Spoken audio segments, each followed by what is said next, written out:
I am the most unprepared man in America right now because I have one of my favorite people with me, Shira. Shira. Shara. She pronounces the I differently than I do, but she's Canadian, and I'm not. So, anywho, um, you know me, never riding your favorite rider or not. Representing Skateboards Electric today, racing out here in New Jersey. Got plenty of people like the lovely Shara spectating.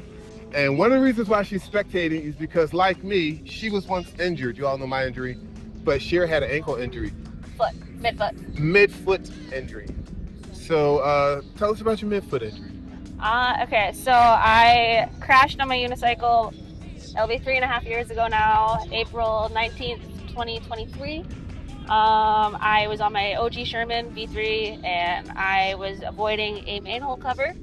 I didn't quite avoid it. I hit the lip of it and I was popped off my wheel. I was popped back down onto my wheel. I landed on the wheel fine, but my feet were landing off the pedals like this. And then I wobble, and then I slammed into the ground going about 60 kilometers an hour. That's about 45 miles an hour, 40 something like that, 37. I don't know, something around there.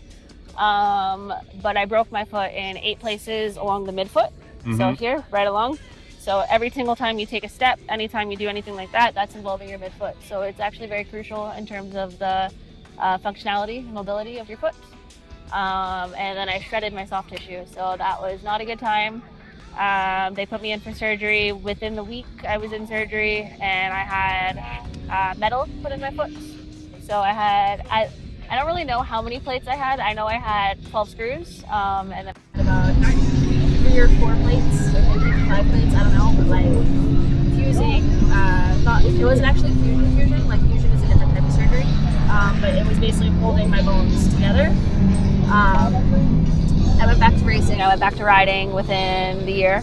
I did ABS that year. Okay. In November, so the accident was April, and then by November I was back. I shouldn't have been back, but that's a different story. I went back to it too early, but that's okay. I was desperate, right? Right. And then I did a bunch of races since then. I've done, I think, what was it, maybe 13, 14 races since then. Wow. Off-roading and track combined. And it was a great time. But then last October, I was hosting a ride in Toronto, and we call it the Color Run. And we were just literally gearing up, getting ready to go for that ride. I mounted my wheel. I felt a snap. And I was like, that's not right. That's not good. Because I've been dealing with pain for the last 3.5 years since the injury, the initial injury. I was dealing with pain, and I was in pain every single day, every single step I took, every time I rode. I would literally not be able to walk by the end of it. It was not a good time, but I was doing what I had to do, to get back out there. And I felt the snap. I knew something was wrong, and I told my friends, I'm like, okay, we're gonna keep doing the ride. I felt something weird, but we're gonna keep going. By the end of the ride, I couldn't walk, at all, without severe pain. Everyone's like, are you good? What's going on? And I'm like, no, something's not right. I don't know what's wrong, but something isn't right. And then my dad is a doctor, so I told him what was up, and he's just like, okay, we'll get you in for an x-ray, we'll figure out what's going on. And so I got the x-ray done, and it basically showed that I'd snapped the main screw going from, so I had metal in 1, 2, and 3. Okay. I snapped the main screw going from 1 to 3. Okay. So it was holding all the other kind of hardware in place. That's sweet. And yeah, so I knew immediately that something was wrong because my pain had just increased tenfold.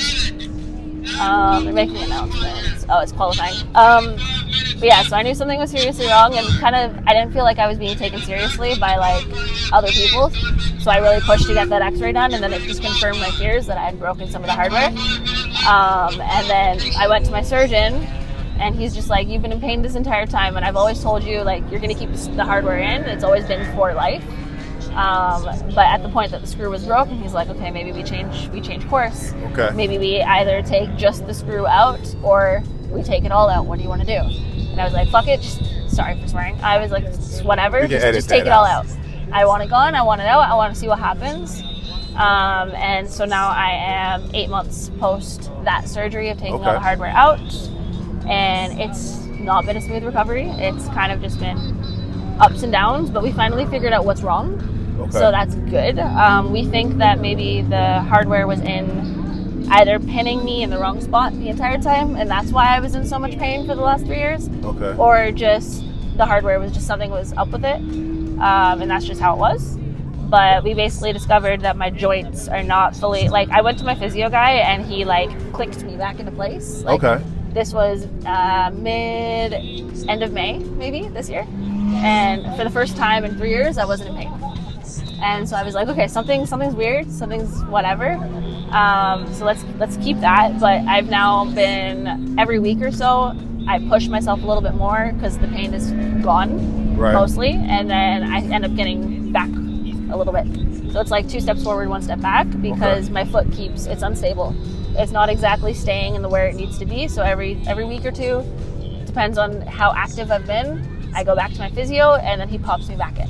Okay. So that's kind of just been my reality recently. So I'd show you guys, but I don't really want to put my foot out there. It's all good. But pretty much I've got 4 different types of tape on my foot right now, so holding the joint in place. Okay. So I am taping my joint back to where it needs to be, and then I've got a foam pad as well from here to here that kind of just supports my arch to prevent it from falling. Okay. And that's just kind of been my reality. Like, I'm constantly taped. I'm constantly like, can I walk? Should I be doing this?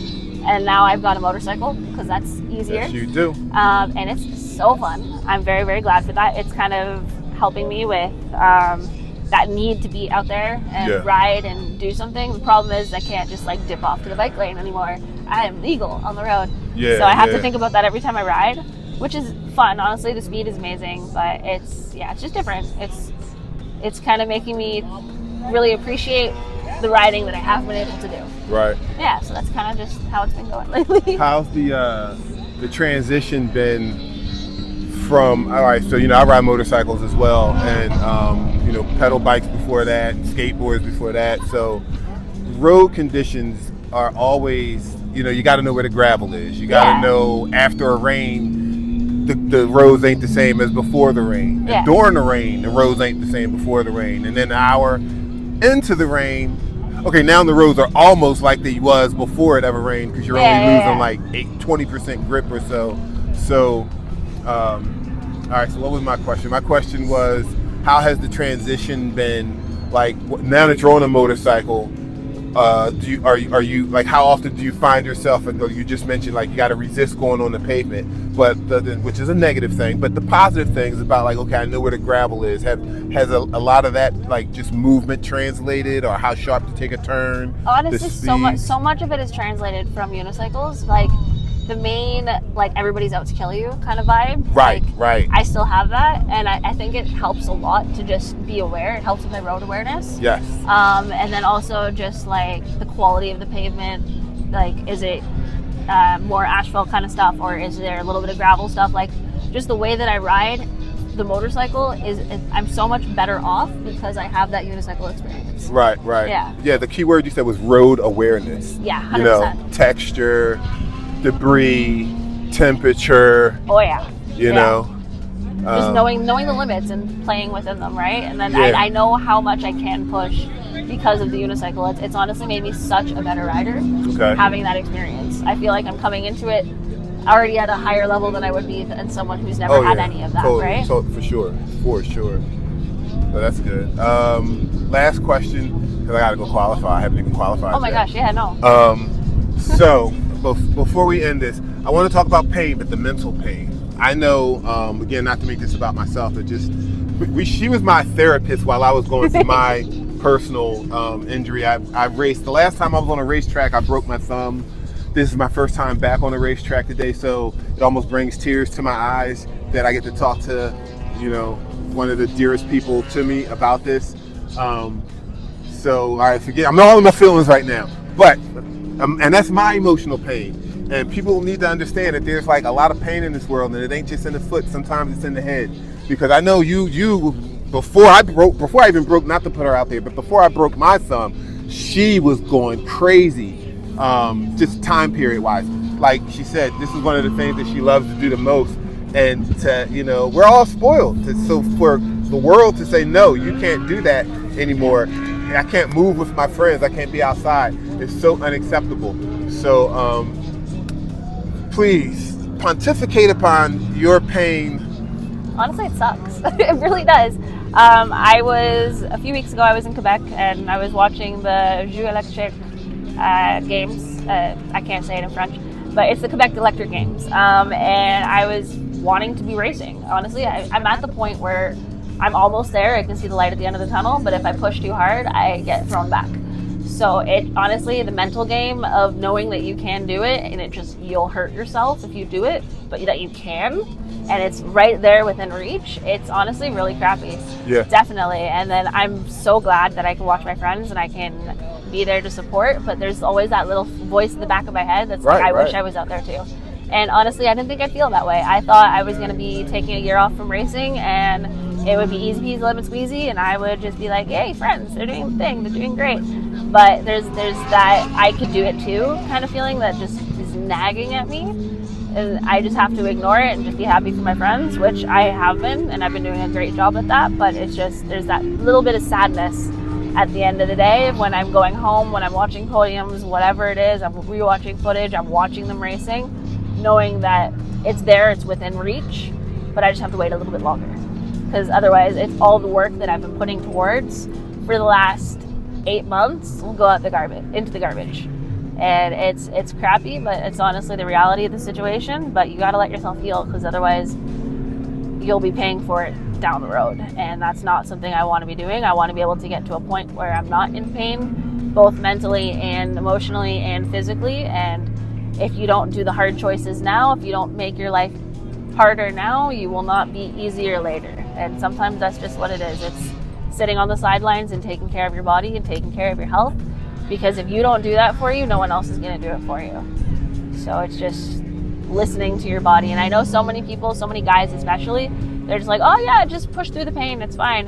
And I'm literally just like, I can't. Like, it hurts. Like, I have to listen to my body. Yes. And I feel like it's a man versus woman thing a lot of the time at the same time, because women are we're taught to feel our body and know what it's feeling and be able to recognize when it's being stressed and when it's time to step back. Whereas men are always told, it's like, don't cry, don't push, or don't show emotions, like, just don't show weakness. Where in reality, humans as a whole, we all would benefit from listening to our body more often, so that we don't suffer later, because we're on this earth for a long time, longer than we think. Yeah, right. It's short, but it's also so long. And if you're having to suffer for a long portion of that time, it's not going to be a good time. Yeah. Right. So it's better to make your life easier. Better to do what you can to feel good now and later. Like, there's so much we want to do the now, but we have to think about our future and how it's going to feel.